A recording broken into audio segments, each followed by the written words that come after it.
What's going on, guys? Sean here, coming to y'all with a quick little video. We went over the Saquon Barkley. I was going to break down all the free agents individually, but Howie ended up going a little crazy after the initial couple signings, so we're probably just going to group a couple guys together, and then I'll come back and I'll do another video later, and I'll cover whatever I missed in this one, because, you know, I'm not breaking anything here. We all know who they've signed. We all know who they are. Feel free to tell me in the comments whose name I got wrong and yada, yada, yada. You know how we do it here, guys. Anyway, with that being said, if you're coming back for your second, third, fourth time, I appreciate you guys so much. If you're brand new here, like the channel, subscribe, help me grow this. Here soon in a couple weeks, you're going to see some drastic changes. I got a building coming in at the house that's going to be strictly for my studio, YouTube videos, music, all that stuff, guys. So it's going to look a lot different here in a couple weeks. So for you guys that have stuck it out through the me riding back and forth to work, making videos in the car, talking out of my ass, getting shit wrong, that's all still going to be happening. But once in a while, we're going to have some nice studio videos. I got a big Howie Roseman video that I've been working on for probably a year now. I refuse to put it out until it's perfect.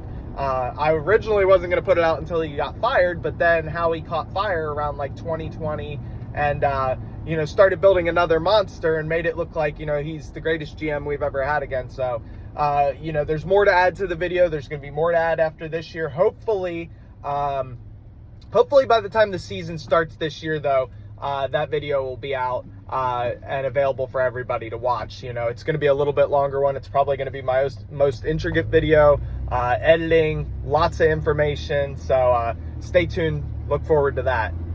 With that being said, let's get to our defensive starter, or our defensive free agent acquisitions. Obviously, the most important guys right off the rip are going to be the restructuring of Josh Sweat's contract, which keeps him here for another year, guarantees most of his money. CJ Gardner-Johnson making his return, which I absolutely love. And Bryce Huff coming from the Jets, an edge rusher who a lot of people are really high on. To be totally honest, I didn't really know him outside of Madden. He's one of those guys in Madden, if y'all play Madden, you know. He's an edge rusher that you could get for cheap, you know, at any point in the game, pretty much. Great pass rusher, but that's about all he does. With that being said, I don't even think what we paid him puts him in the top 15 contracts for edge rushers. So it's a steal. If he continues to get better every year like he's been with the Jets, from what I've seen and what I've heard, then we could have a real player on our hands. He could actually turn out to be a complete steal of this free agency period. I'm really looking forward to see what he does on the edge, or how they use him in Vic Fangio's scheme. Hopefully he gets an upgrade in snaps. Hopefully he gets a real chance to show himself off here, show his skill set off and what he can do. And hopefully he continues where he left off last season.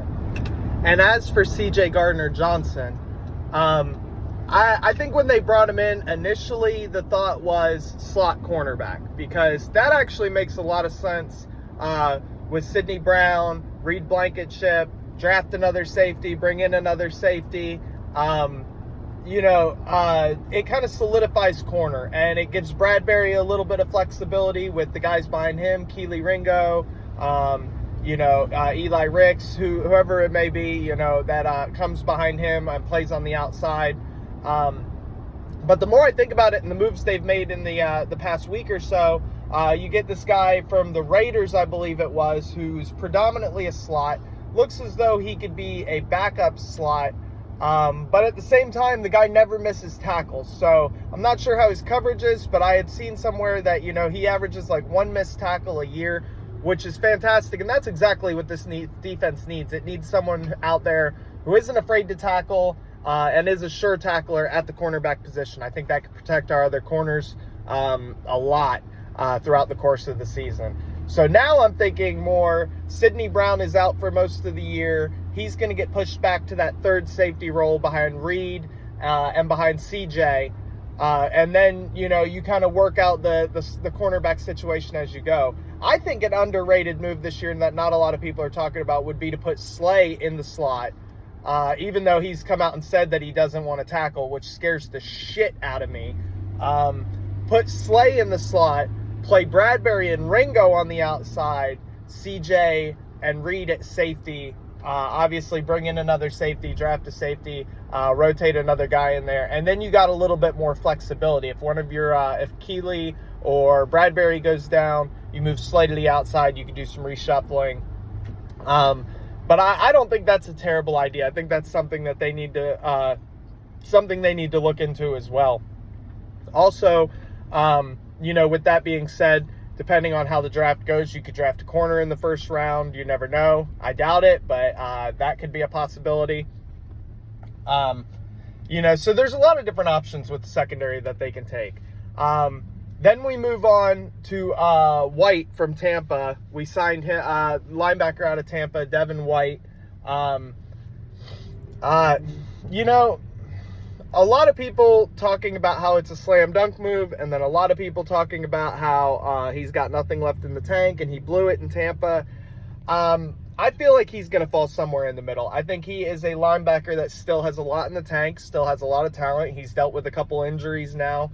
But at the same time, he's proven that he can be the guy. In Tampa, there were times when he absolutely took over games, was the best player on the field. If you haven't before, check out Top Billin on YouTube. He did a video on him the other day, and it made me want to run through a brick wall, I won't lie. Now, that was all the good, and he did sprinkle in some bad, but I have seen more bad from other places, especially this past year. That kind of concerns me a little bit, but I won't lie, Top Billin got me hyped for him. So hopefully him and Nakobe Dean can kind of solidify the linebacker position. And then you draft like a Trotter Jr. or something like that to back them up. You got a couple other guys floating around that you could use to back them up. And then I think that, our linebacker is automatically upgraded greatly from what we had last year. We signed a couple, an outside linebacker. I'm pretty sure we signed another middle linebacker, outside linebacker hybrid. We signed a D tackle. We signed the corner from the Raiders. So we've been sprinkling moves everywhere. Brought in Devontae Parker. Brought in Paris Campbell. There we go. Paris Campbell was with the Colts. Didn't really do much other than 1 year. Was with the Giants last year, inactive the last couple games of the season. So, he's really just here because he knows Nick Sirianni and he's fighting for his life when it comes to a job.